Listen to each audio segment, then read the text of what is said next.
To je príbeh chlapca z Košic, ktorý mal odvahu snívať vo veľkom. Príbeh o obrovskom talente, ale aj o brutálnom tlaku, drine a nezlomnej mentalite. Toto je Juraj Slavkovský. Aby ste pochopili, kým Juraj Slavkovský je dnes, musíme sa vrátiť na začiatok. Juraj Slavkovský sa narodil 30. marca 2004 v Košiciach. Jeho športový talent a fyzické parametre nie sú náhodné, má ich v génoch. Jeho mama, Gabriela Slavkovská, bola bývalá úspešná reprezentantka v plávaní. Práve po nej zdedil výbornú genetiku pre vrcholový šport a robustnú vysokú postavu. Otec, Juraj starší, podniká a hoci hokej profesionálne nehral, bol to on, kto ho priviedol na štadión a od začiatku ho maximálne podporoval. Jurajova mladšia sestra sa volá Lucia Slavkovská. Hoci nestojí v žiari reflektorov tak ako jej brat. V jeho živote a hokejovej kariére hrá nesmierne dôležitú úlohu. Je to jeho najväčšia fanúšička a opora. Fakt, ktorý treba zdôrazniť už hneď na začiatku je, že Juraj nie je len chladný hokejový stroj, ale chalan so silnými rodinnými hodnotami. Kapitola 1. Prvé kroky na ľade a začiatky s hokejom. Juraj sa na korčule postavil veľmi skoro, už ako 3- alebo 4-ročný. Otec ho zobral na ľad, pôvodne len preto, aby sa naučil korčulovať. Svoje prvé oficiálne hokejové kroky robil v mládežníckych kategóriách klubu HC Košice. Vzhľadom na matkinu minulosť skúšal v detstve aj plávanie. Veľmi rýchlo sa však ukázalo, že ho to ťahá do kolektívu a dynamika hokeja u neho jednoznačne zvíťazila. V klube HC Košice rýchlo prerastol svojich rovesníkov, nielen fyzicky, ale aj hokejovo. Už ako tínedžer si uvedomil krutú pravdu. Ak chceš byť najlepší, musíš ísť tam, kde ťa hokej otestuje až na kosť. Tréneri v Košiciach rýchlo pochopili, že vo svojej vekovej kategórii nemá konkurenciu. Preto ho pravidelne ostaršovali a posúvali do tímov k chlapcom, ktorí boli o 2 či 3 roky starší. Aj tam dokázal bodovo a fyzicky dominovať.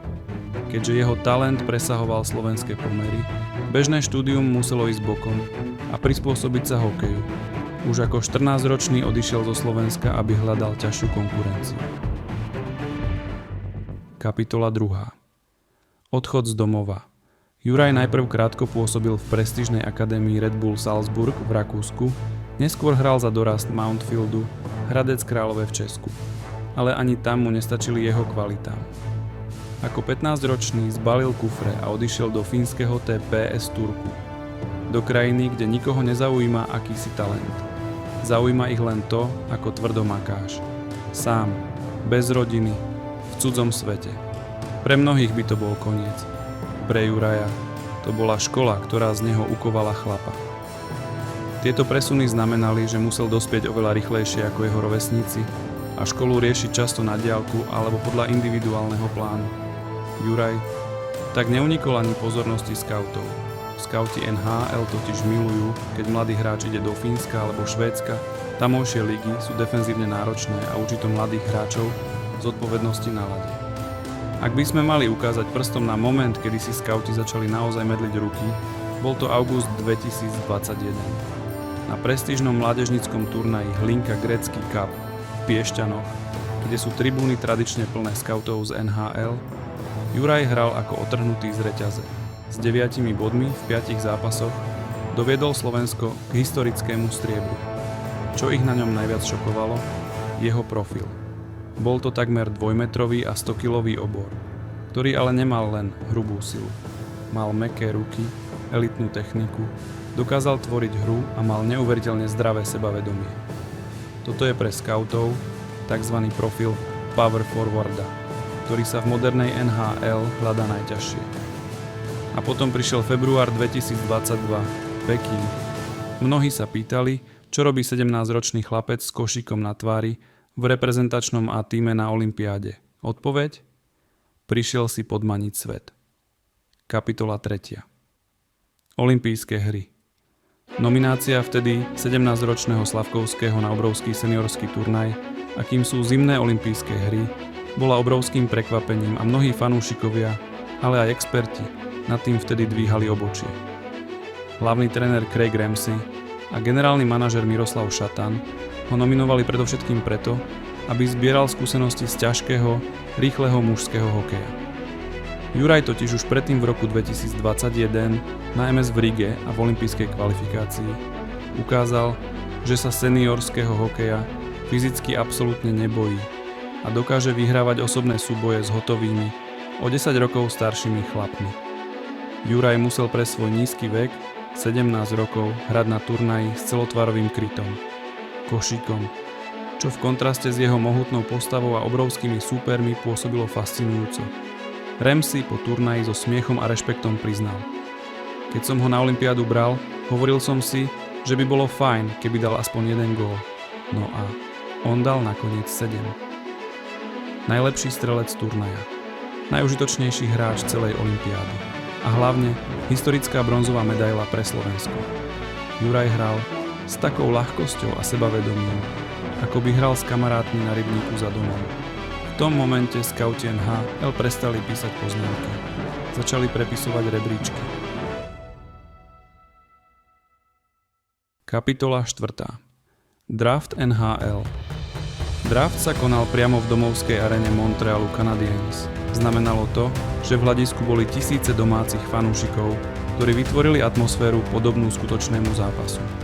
Canadiens mali prvý výber, tzv. First Overall Pick, prvýkrát od roku 1980, takže očakávania celého mesta boli extrémne. V montrealskom Bell Center by sa dalo napätie krájať. Všetci čakali meno Shanea Wrighta. Kanada bola pripravená oslavovať svojho ďalšieho hrdinu. Dlhé mesiace, dokonca roky pred draftom, hokejoví experti považovali za jasnú jednotku kanadského centra. Kanadskí fanúšikovia, a obzvlášť tí v Montreale, brali ako hotovú vec, že si ich klub vyberie domáceho chlapca. Pred samotným draftom sa však začali množiť šumy. Generálny manažér Montrealu, Kent Hughes, a jeho tím absolvovali s Jurajom viacero pohovorov. Boli unesení nielen jeho fyzickými parametrami a výkonmi na olympiáde, ale aj jeho osobnosťou. Juraj na pohovoroch sršal sebavedomím a ukazoval, že má presne tú mentalitu, ktorá je potrebná na zvládnutie obrovského tlaku v Montreale. A potom to prišlo.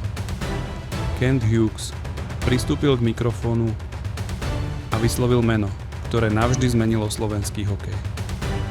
Juraj Slavkovský sa stal prvým Slovákom v histórii, ktorý bol draftovaný do NHL z prvého miesta.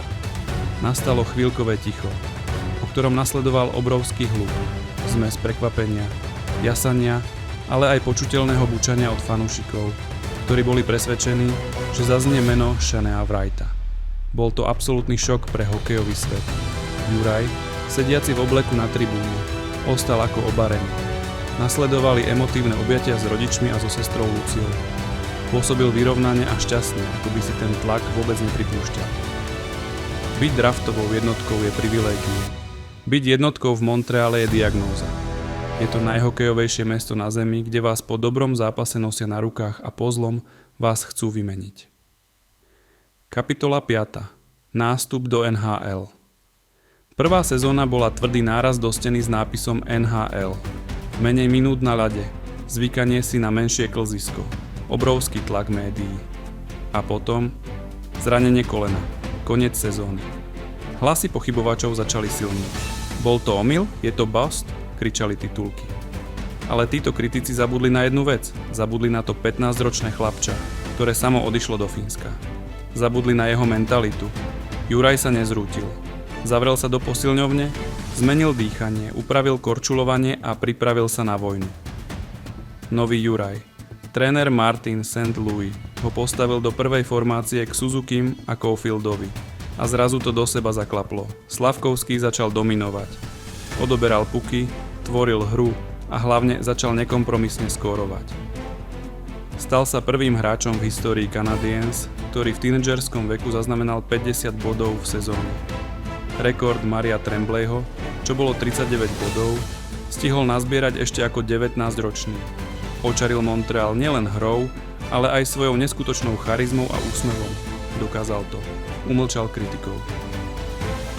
Stabilne si vybojoval miesto v elitnom prvom útoku Montrealu. Ich chémia s Caulfieldom a Suzukim patrí k najatraktívnejším a najproduktívnejším mladým lineám v celej NHL. Dnes už nikto v Montreale nebučí.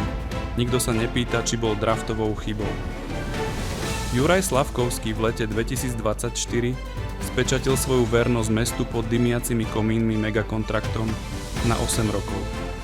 Stal sa pilierom, tvárou a budúcnosťou jednej z najslavnejších hokejových organizácií na svete. Z chlapca s košíkom, ktorý pred rokmi opustil Košice, aby v tichu fínskych večerov sníval svoj sen, sa stal muž. Skutočný, dominantný power forward, pred ktorým majú rešpekt aj tí najlepší obrancovia NHL. Juraj Slavkovský má stále celú kariéru pred sebou, no už teraz nám ukázal to najdôležitejšie. Že talent bez driny a nezlomnej hlavy neznamená nič. Je symbolom novej slovenskej hokejovej generácie, ktorá sa nebojí vyhrávať.